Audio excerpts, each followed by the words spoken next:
Fala pessoal, tudo bem?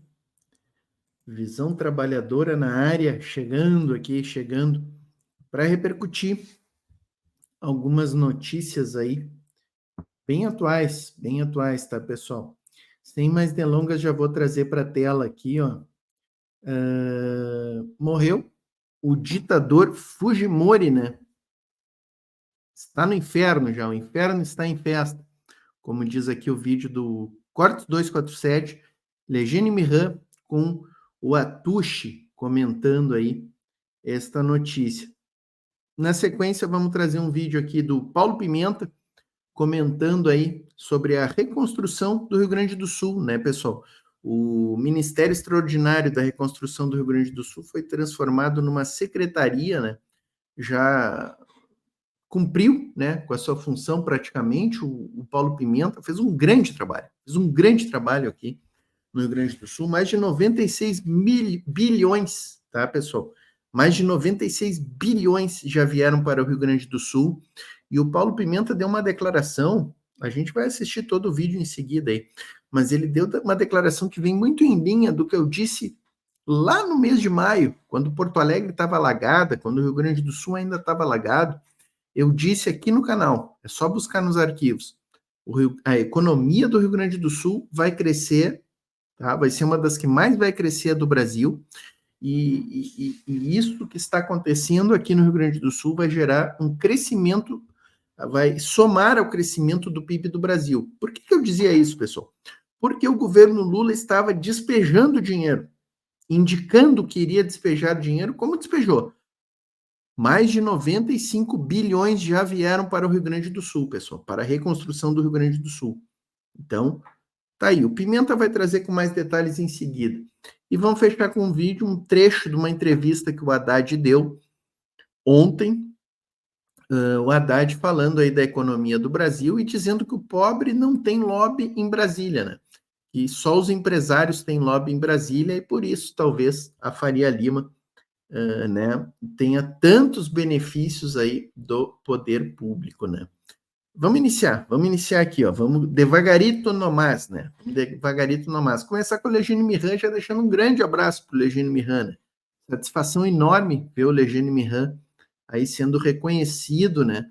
E ganhando essa importante posição aí na 247, né? Participando diariamente do Bom Dia 247, um dos telejornais, digamos assim, né, da nossa mídia progressista, com maior audiência, né?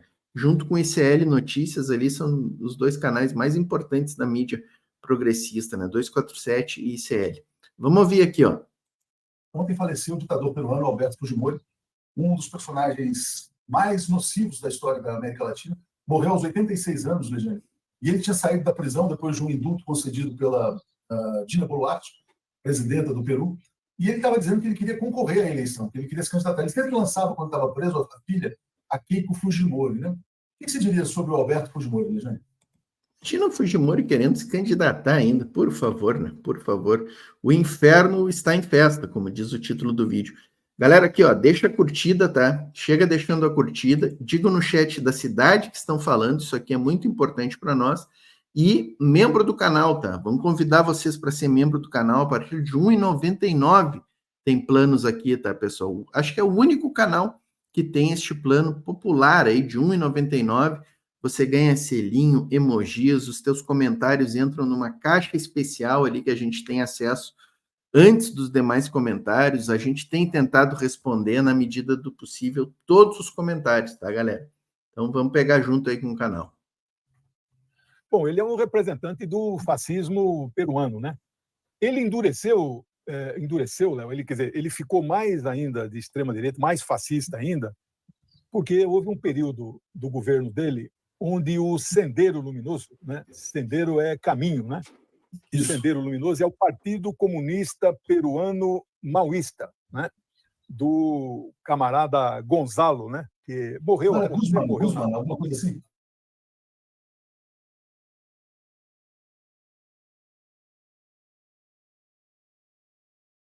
Nos Estados Unidos, muito famoso, Randy Corporate, aquele O Fim da História e O Último Homem, já vou lembrar o nome dele daqui a pouco, aquele sociólogo colega meu, Isso. Fukuyama, Francis Fukuyama, né? Você sabe que ele escreveu um livro 10 anos depois fazendo autocrítica. Não, a história não acabou, etc, etc. Né? Bom, o que ele mas diria hoje, Ayn né? Esse mundo multipolar emergindo, já pensou? Pois é, então. Ele que vaticinou o fim da soberania nacional, o fim dos estados nacionais, ele fez autocrítica, escreveu um livro 10 anos depois, mudando toda a opinião, né? Mas a Rand escreveu assim, e essa Rand é uma consultoria caríssima, né? O sendeiro está com a palma no poder, quase conquistando. A guerrilha senderista era muito forte.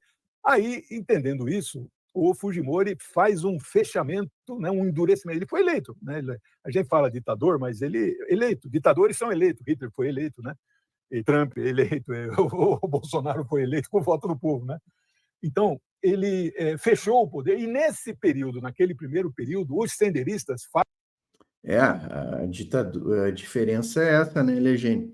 É que, embora ele tenha sido eleito, o Fujimori realmente foi eleito, só que ele deu um golpe, né? Ele deu um golpe, ele fechou o Congresso, né? Ele retirou juízes, né?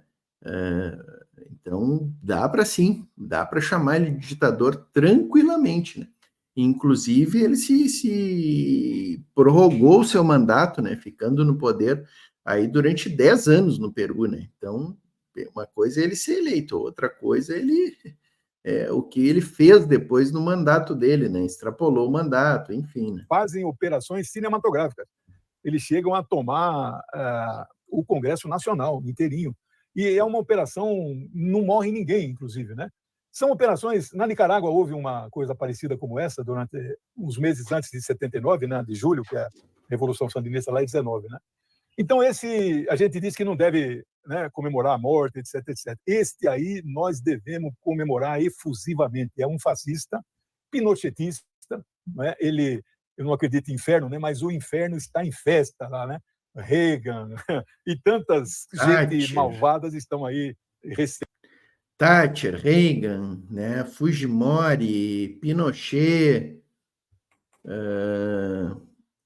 como é que era o cara aquele lá de Honduras,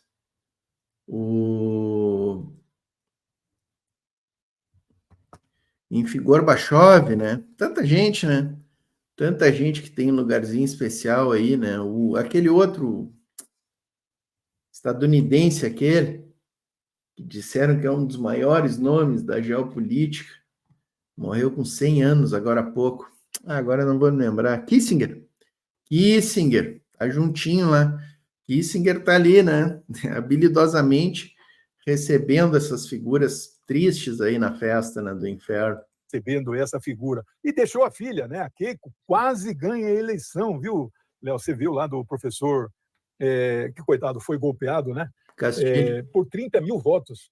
E nesse ponto, né, você vê que quem acabou estabilizando a situação, por incrível que pareça, foi o Joseph Biden, né? O Biden, quando a Corte Eleitoral do Peru proclamou o resultado, né, do professor do primário lá, a velhice chegando, vou te falar, a gente vai esquecendo, né? Castilho.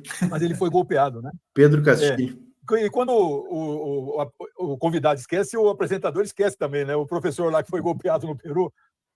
Mas veja só, a Keiko, ele ganhou por 30 mil. Aí o Biden, no mesmo dia, reconhecendo a lisura do processo peruano e reconhecendo a vitória lá do professor, né? Então, é isso, né? Esse Fujimori não deixará absolutamente nenhuma saudade, né?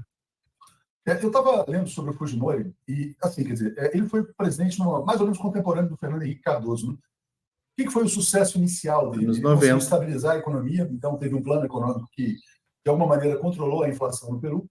Teve essa ação na segurança, como você lembrou bem, né? Prendendo os líderes do Sendero Luminoso, etc.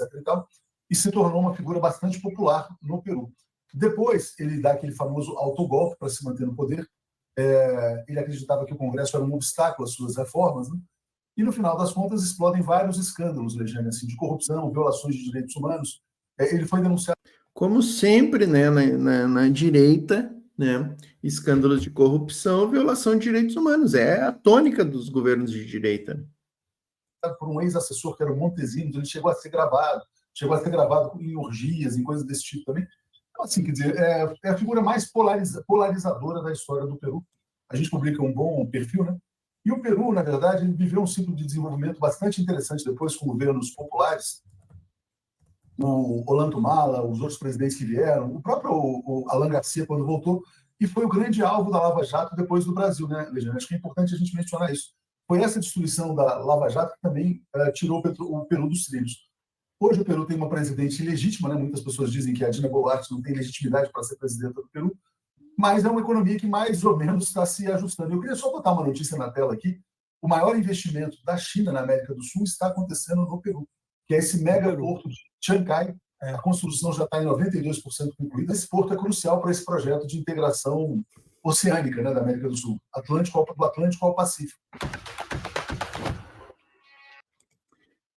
Tá aí, pessoal. Portanto, esse vídeo aí trazendo, né, essa questão aí do Fujimori. E eu queria destacar aqui, né, pessoal, que além de tudo isso aí que o Atushi e o professor Legend trouxeram, o Fujimori ele foi responsável por vários massacres, né, a grupos militares, né, e inclusive implementou uma política de esterilização forçada, né, pessoal, que afetou mais de 350 mil peruanos, assim, um número significativo de homens tratados como alvo de controle populacional e repressão política, né?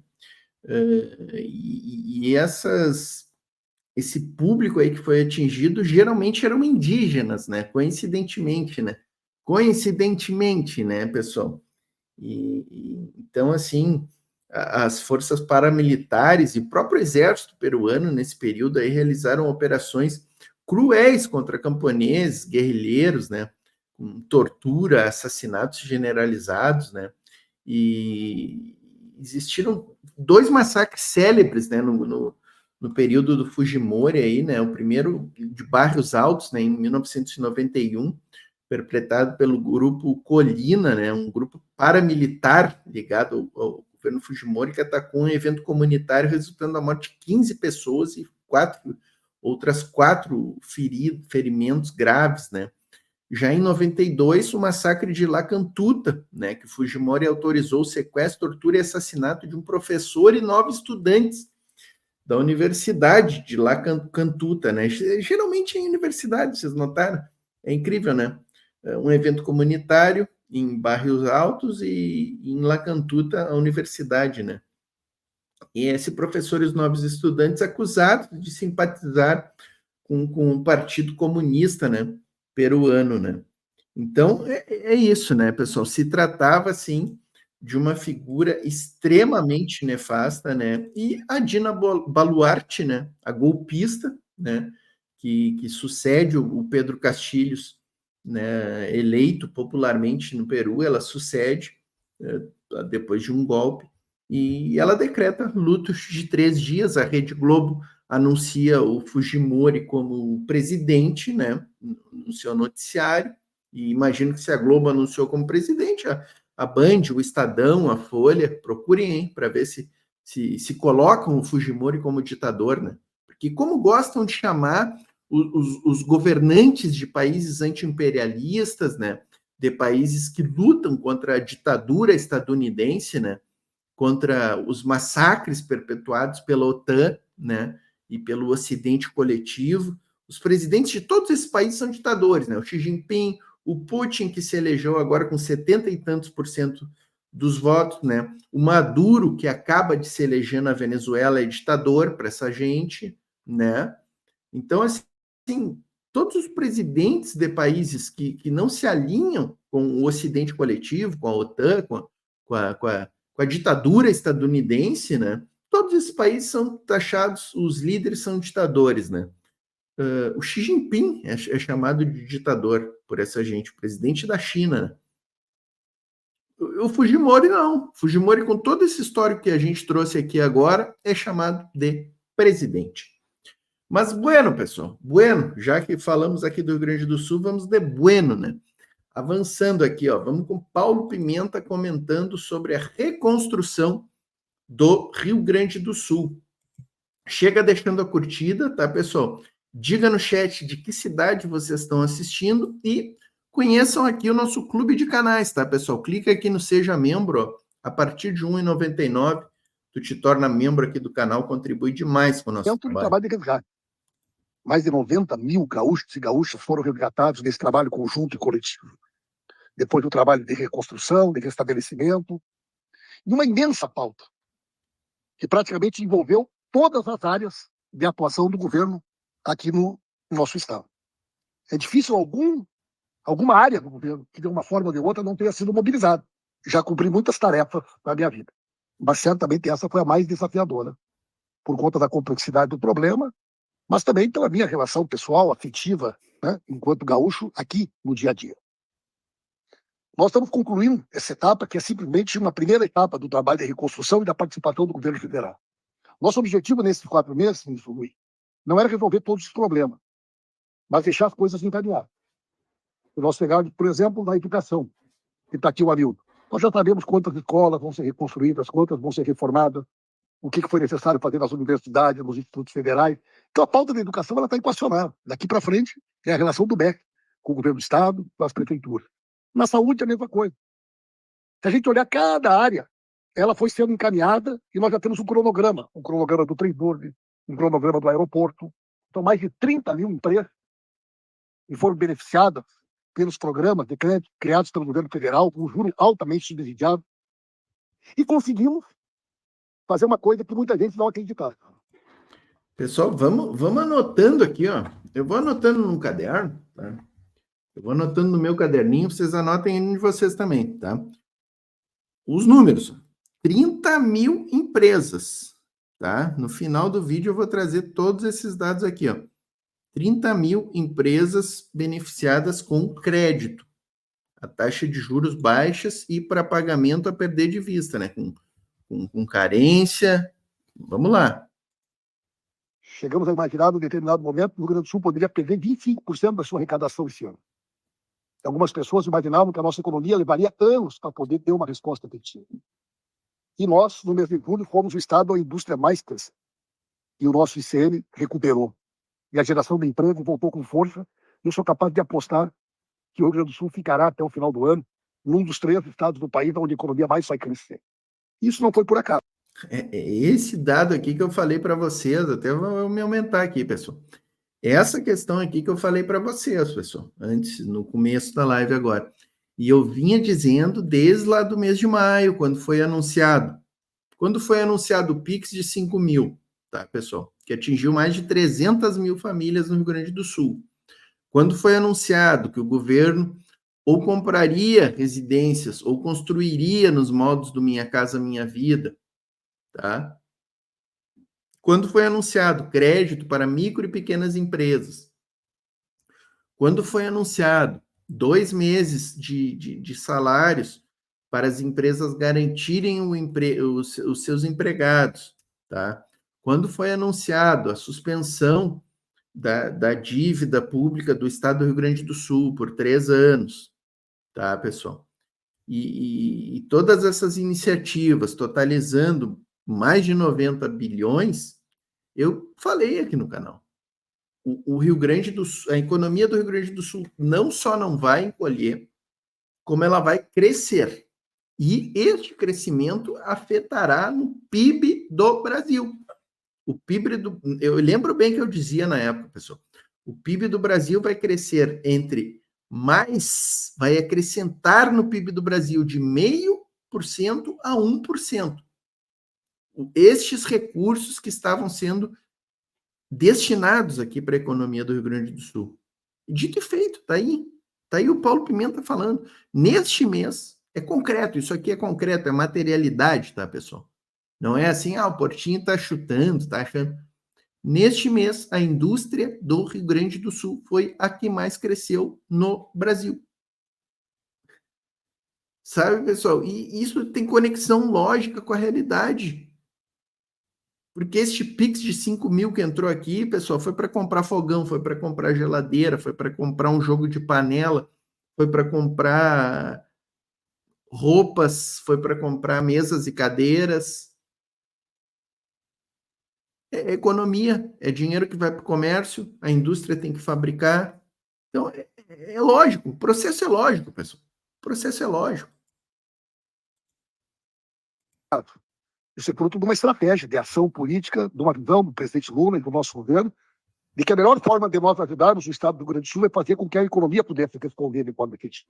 Vou continuar tendo tarefas de acompanhamento quase que permanente aqui no Estado do Rio Grande do Sul, do trabalho de reconstrução. Depois o ministro Rui vai explicar isso. Mas eu não estou aqui me despedindo de ninguém, né? Eu estou aqui só fazendo um agradecimento e dizer para vocês que eu não vou ser mais ministro da reconstrução, apesar de que eu vou usar para sempre esse cargo como uma marca da minha trajetória, da minha história. Quero que fique registrado na biografia que eu fui o ministro da reconstrução no momento mais dramático e difícil da história do Rio Grande do Sul, mas eu vou continuar tendo outras tarefas, outras funções. Por isso, muito obrigado a todos vocês, queridos amigos e amigas, e vamos dar sequência aqui, porque é uma reunião de trabalho e nós temos ainda muito trabalho pela frente. Muito obrigado, pessoal.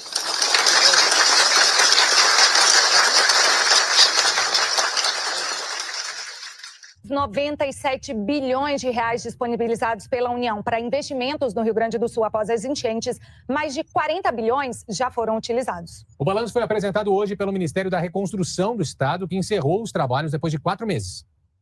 Após 4 meses das enchentes no Rio Grande do Sul, que afetaram mais de 2 milhões de pessoas, o governo federal realizou um balanço das ações no estado.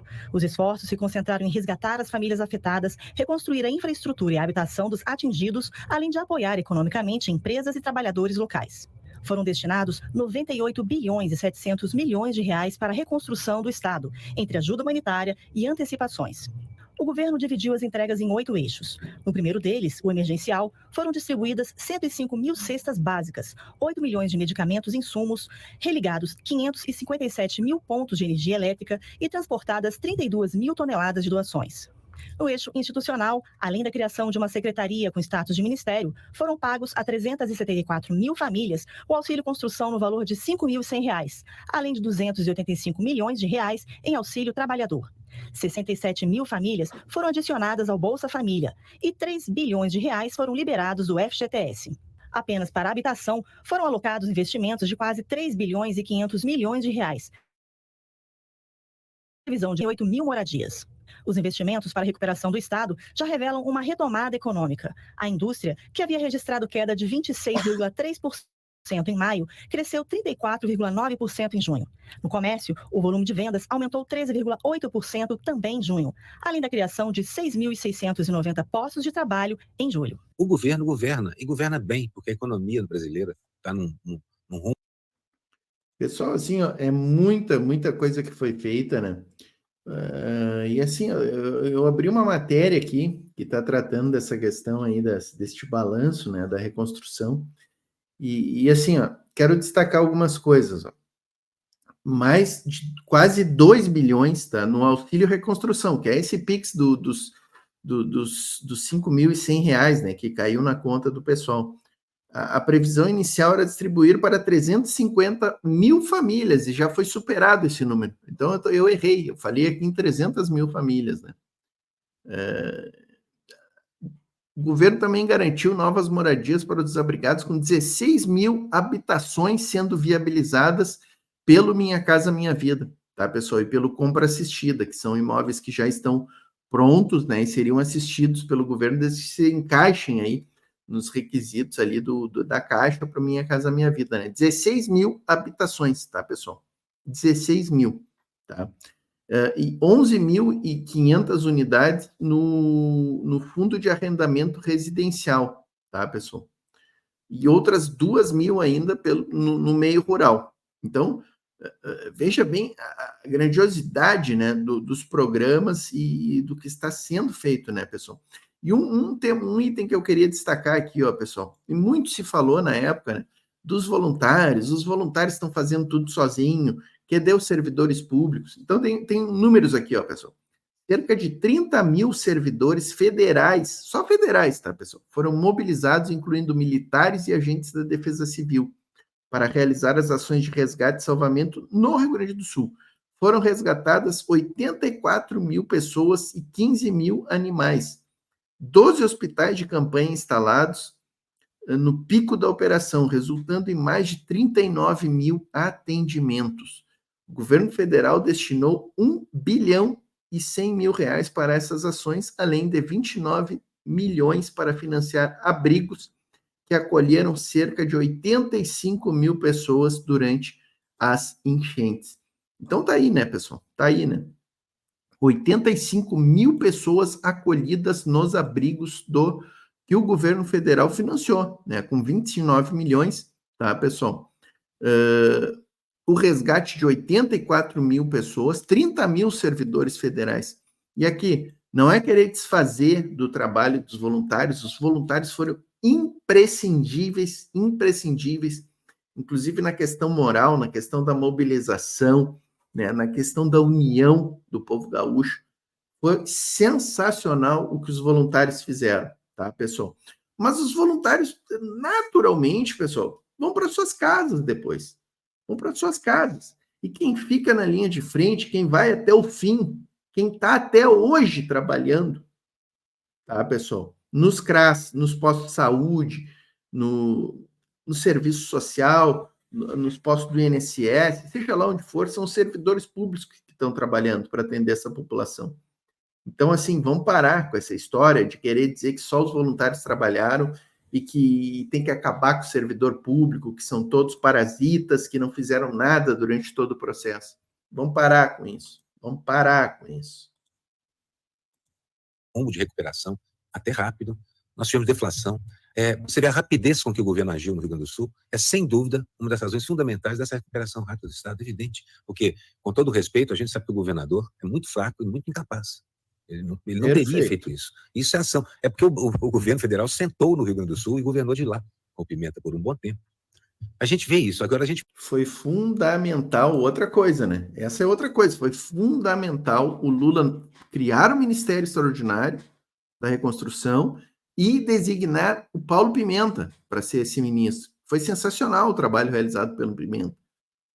Foi a todos os municípios atingidos, conversou com todos os prefeitos, independente de partido. A liberação de verbas nunca obedeceu partidos. E, como disse o Aroeira, nós temos um governador fraquíssimo aqui no Rio Grande do Sul. Fraquíssimo. A gente vê também o seguinte, que só aqui que a gente vê isso. Porque a grande imprensa parece se recusa a fazer qualquer comentário. Tá cabelo, e fiquei ouvindo o noticiário da grande imprensa na TV, e aí eu estou ouvindo umas notícias sobre economia, comentando algum crescimento. Eu falei, interessante isso no noticiário televisivo. Daí a pouco vem o mas, porém, contudo, entretanto, todavia, e começa então uma série de críticas descabidas. Está falando da reconstrução do Rio Grande do Sul, a ação do governo federal, buscando... Eu, pelo menos, faço essa reflexão, né? O que a gente teria de diferente no processo da pandemia, né? A que situação a gente chegou e teve que se recuperar. Quantas pessoas tiveram que morrer por conta desse desgoverno Bolsonaro? Ainda tem gente que defende, né? Essa eficiência que a gente viu acontecendo nesses 2 anos de governo Lula até agora. E humana, se tivesse acontecido naquele momento, nós passaríamos, poxa, muito bem pela pandemia. Muito bem. Com muito menos dano. Nossa, assim, você falou um negócio que me deixou assim, até impressionante. Essa sua frase me emocionou, porque realmente seria diferente. Centenas de milhares de vidas seriam preservadas, com certeza, se o Lula estivesse no governo na pandemia, né? O Lula é um governo progressista, né? Não vamos pessoalizar no Lula, mas vamos botar o Lula, né? Porque é o atual presidente. E é bom a gente lembrar, né, pessoal, que no governo anterior, do inelegível, a gente teve enchentes na Bahia, ele estava andando de jet ski aqui em Santa Catarina. Estava andando de jet ski em Santa Catarina enquanto tinha enchente na Bahia. O que foi destinado para a Bahia? Né? Ou aqueles desmoronamentos em Petrópolis, no Rio de Janeiro.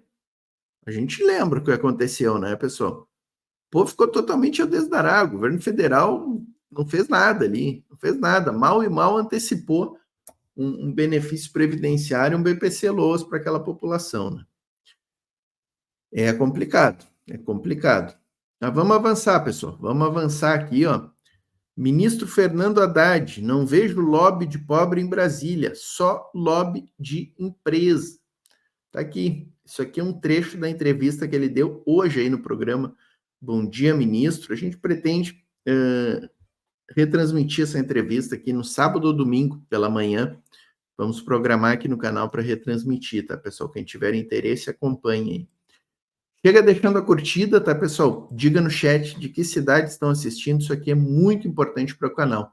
Quem puder se tornar membro, ó, a partir de R$ 1,99, tá, pessoal? Pô, nem um bombom, acho que nem bala tu compra mais com R$ 1,99. É mensal, pessoal. R$ 1,99 por mês, ganha selinho, emoji, teu comentário tem preferência na leitura. Vamos que vamos, né, pessoal?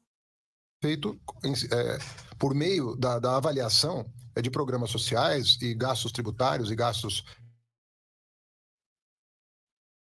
e ajustar as contas, reequilibrar as contas, que estão desequilibradas desde 2015. Nós estamos com as contas totalmente desequilibradas. E aí alguém dirá, mas isso foi bom para o país porque o país cresceu? O contrário, o país não cresceu, o país não gerou emprego, o país perdeu posições no ranking mundial, né, de maiores PIBs. O Brasil era a sexta, passou para o mundo. Hoje nós já somos oitava, de novo. Né? Estamos a duas posições do recorde do governo Lula. Então nós temos que entender assim, ajuste fiscal, equilibrar as contas, é necessário no Brasil. O Brasil precisa reequilibrar suas contas. Só que tem que se fazer isso de forma criteriosa, para que as pessoas que dependem do Estado, dependem de oportunidades, possam tê-las, essas oportunidades, e aqueles que não pagavam impostos, voltem a pagar, porque estão há mais de 10 anos sem pagar impostos. Agora, você deixa uma grande empresa 10 anos sem pagar imposto, e aí, para fazer o ajuste fiscal em cima do salário mínimo, fazer o ajuste fiscal em cima do Bolsa Família, Alguém tem que pagar a conta, né? É isso, então é uma coisa criteriosa. Eu sei que tem muito lobby aí. Não tem lobby de pobre em Brasília. Você não tem manifestação de gente pobre pedindo. O que você tem é lobby de empresa, né? Escritório de advocacia. Deveria ter, né? Deveria ter, não? A gente tem, afinal de contas, as sindicatos, confederações, né? Confederações todas têm representação em Brasília, né? E deveriam fazer esse lobby, né? E é aquela história, né? A gente deveria ter uma pressão popular maior. Isso aí que o Haddad falou, né? É bom, é a forma que ele enxerga a questão, né? Para ver como tá leve, né? Tá leve a pressão popular em cima do governo Lula, né? Seria importante a gente ter mais povo na rua, mais pressão, mais manifestações, né? A gente está vendo aí servidores do INSS em greve, pouco se fala sobre isso, né? Mas enfim, a gente deveria ter uma pressão maior. O lobby de pobre que ele fala é a pressão popular, né? Seria importante. Né, pessoal? Por que é importante isso aqui, né? Porque isso vai puxando o governo para um lado. Vai puxando. Esse lobby das empresas que ele fala é diário. No Ministério da Fazenda, lá no Palácio do Planalto, lá no Congresso. Os empresários têm ali os seus lobistas diariamente atuando. E isso vai puxando o governo para a direita, vai puxando para atender os interesses desses lobistas aí. E nós, da classe trabalhadora, não temos uma pressão que deveria ser feita nas ruas. Deveria. Todo fim de semana a gente tinha que ter manifestações pelo Brasil afora, pessoal, da classe trabalhadora aí, exigindo revogação de reforma trabalhista, reforma previdenciária, né? Entre outros. Começo por aí, né? Começo pelas mais essenciais, né? Reforma trabalhista e reforma previdenciária. Infelizmente abandonamos, né? Essas lutas aí. Um inferno isso aqui. E nós estamos conversando com o Congresso dizendo, olha, esses jabutis têm que acabar. Nós temos que botar ordem nisso. A maioria dos ministros até tentou fazer alguma coisa, mas não tinha força para conseguir. E nós estamos tendo a energia necessária e a compreensão do Congresso. Terminou essa fase da pauta-bomba, do jabuti, do favor. Ele tem que terminar em busca de mais transparência, de oferecer apoio para quem precisa. E há empresas que precisam de apoio. Indústrias nascentes, áreas estratégicas, áreas que são sensíveis, né? Você pega o Plano Safra, né? O Brasil é o maior produtor de alimentos do mundo, um dos maiores produtores de alimentos do mundo. Agora nós nos tornamos... Não precisa ser 500 bilhões, né, Fernando Haddad? Já ia chamar de Fernando Cardoso, hein? Para ver como o Haddad está, né? Fernando Cardoso, é confundido com Fernando Cardoso. Mas, assim, o Plano Safra não precisa ser de 500 bilhões, né, gente? Vamos falar a verdade aqui, né? Enquanto o Plano Safra da agricultura familiar é de 70 bilhões no máximo, nem isso acho que chega. Estou chutando números aqui, tá, pessoal? Mas nesse circula por aí. Certo? Vamos imaginar aqui, pessoal, vamos dividir esses 500 bilhões aí do Plano Safra, vamos deixar 250 aí para o agrolatifúndio, né? Para o agronegócio dos grandes latifundiários do Brasil, já é muito, né? Mas vamos partir para aí, vamos reduzir pela metade, e a outra metade dos 250 bilhões vamos dar para a agricultura familiar e média agricultura, que é a que bota comida na nossa mesa, que paga imposto, é que gera emprego. Eu garanto assim, ó, só isso aí, gente, só isso aí já dava 1%, 1,5% a mais no PIB e reduzia drasticamente o nosso desemprego. Tu botar mais 250 bilhões na agricultura familiar e média agricultura, e baixava a inflação, porque a produção de alimentos ia aumentar demais, demais. Então, assim, ó, calma lá, Dati, calma lá. Dizer que precisa dar Plano Safra nesse volume é muita coisa.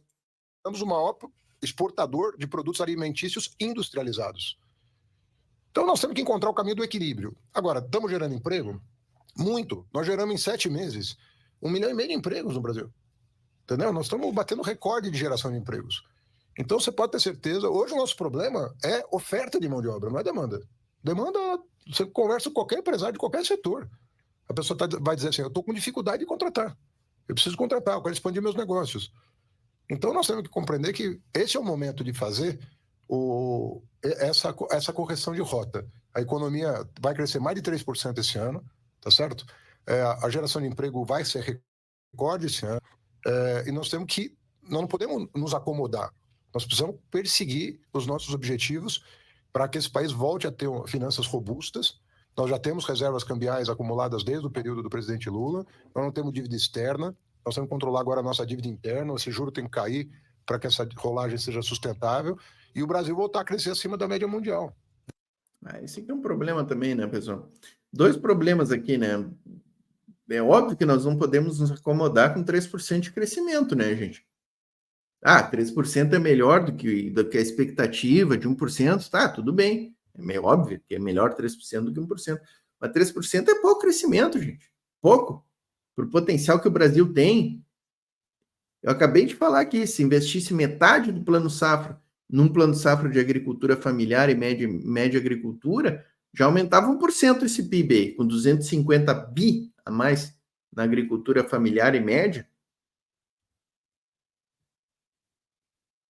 Destinar aí, sei lá, mais 100 bilhões para a indústria, gente, é mais 1,5% do PIB, entendeu? A gente tem potencial para crescer fácil, 6, 7% aí. Então é óbvio que não pode se acomodar, né? É óbvio. E a questão da dívida pública interna, né? O Haddad dizer que tem que baixar a taxa de juros para o rolamento da dívida ter sustentabilidade. Não, a gente tem que dar um jeito de acabar com essa dívida, gente. Sabe? Vamos ouvir um pouco a Maria Helena Fatorelli? Vocês sabem do que eu estou falando, né? Depois de 10 anos crescendo nada, crescendo muito pouco. Então, eu estou otimista com a economia brasileira, eu acho que nós temos tudo. E eu sempre digo, sem subestimar os problemas e os desafios. Eles existem, todo mundo tem diagnóstico sobre quais são. Nós temos que endereçar novas medidas. Cada ano há um processo de revisão, é um processo de amadurecimento, inclusive político, porque as pessoas às vezes reagem a mudanças necessárias e é natural. Numa democracia ninguém impõe a sua vontade, mas nós vamos construindo consensos como o de ontem. O de ontem foi muito difícil. Mais de 10 anos tentando rever isso e ninguém conseguia. E chegou o momento, envolvendo aí o Supremo, envolvendo o Senado, a Câmara, chegou o momento de pôr ordem nesse programa que custou mais de 200 bilhões de reais. Aí é bom que ele traga esse número, né? O que é que ele está falando aqui desse programa aí? É a desoneração da folha, né? Desoneração da folha. 200 bilhões, hein, gente? 200 bilhões. E basicamente retirados da Previdência Social, né? Ou seja, a reforma da Previdência, gente, foi construída em cima de uma falácia da falácia da falácia, né? A falácia de que nós tínhamos um déficit da Previdência, nunca existiu déficit de Previdência. O Paulo Paim comprovou na CPI da Previdência, né? Então, a reforma essa aprovada em 2019 aí pelo Paulo Guedes, né? o cafajeste do Paulo Guedes, inimigo do Brasil, né? Eu não sei como é que está livre, leve, solto, não tem nenhum processo contra o Paulo Guedes, com tudo que ele fez para o Brasil, entregou nossas refinarias, né? Landulfo Alves da Bahia entregue por 1/4 do preço. Curiosamente, na mesma época da questão ali das joias árabes do Bolsonaro, né?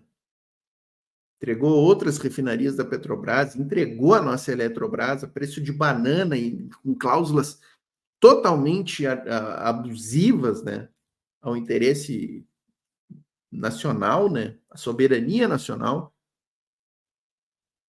Uma cláusula prevendo uma subrepresentação no conselho de administração da companhia, outra cláusula prevendo que se o governo federal quiser recomprar as ações, tem que pagar 3 vezes o valor de mercado, coisas absurdas que o Paulo Guedes incluiu propositalmente nesse contrato aí de entrega da Eletrobras, né? Mas, enfim, voltando ali a questão da desoneração, 200 bilhões. 200 bilhões, pessoal. Que deixaram de entrar nos cofres da Previdência para que Rede Globo, Band, bancos, grandes bancos, deixem de pagar imposto da contribuição sobre a folha de salários, que é a contribuição que as empresas pagam para a Previdência Pública, para o sistema solidário de previdência. Imagina dar uma isenção deste nível para o trabalhador, por exemplo, de 200 bilhões para os trabalhadores não terem que pagar suas contribuições, né?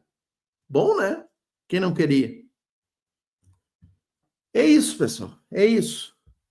Seguimos aí, vamos avançando. Essa da desoneração foi uma boa notícia, hein, pessoal? Mas, claro, foi negociada, ela só volta plenamente lá em 2028, né? A partir do ano que vem voltam os municípios, as empresas começam a voltar gradativamente a partir de 2026. Tudo é negociado, né? Com esta burguesia nacional entreguista, né, pessoal? Essa burguesia que é burguesia chupim de orçamento, né? É triste esse Brasil. Um dia a gente muda essa correlação de forças, né, pessoal? Precisamos ir para as ruas, precisamos estar organizados, classe trabalhadora organizada em sindicatos, em associações, e organizados, mobilizados e nas ruas, né, pessoal? Que é assim que a gente disputa esse jogo aí, modifica essa correlação de forças, né? Gratidão para você que chegou até o fim aqui, tá, pessoal? Quem chega no fim é de fé, ó. Quem chega no fim não deixou a curtida ainda, deixa a curtida, deixa um comentáriozinho aí no chat, não sabe o que vai comentar? Diz a cidade que tu está assistindo, muito importante, para que o algoritmo entenda que você gostou do programa, que você apoia o canal.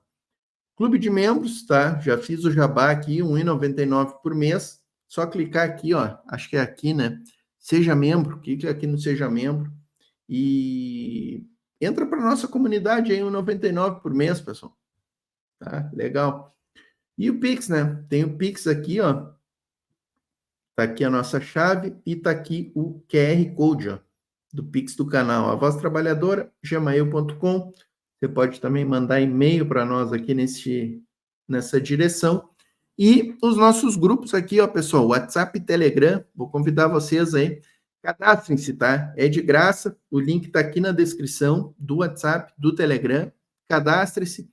Às vezes o YouTube não notifica os nossos vídeos, as nossas lives, a gente sempre manda ali nos grupos de WhatsApp e Telegram para você ficar por dentro da programação, a gente bota outros conteúdos legais lá nesse espaço. Valeu, pessoal.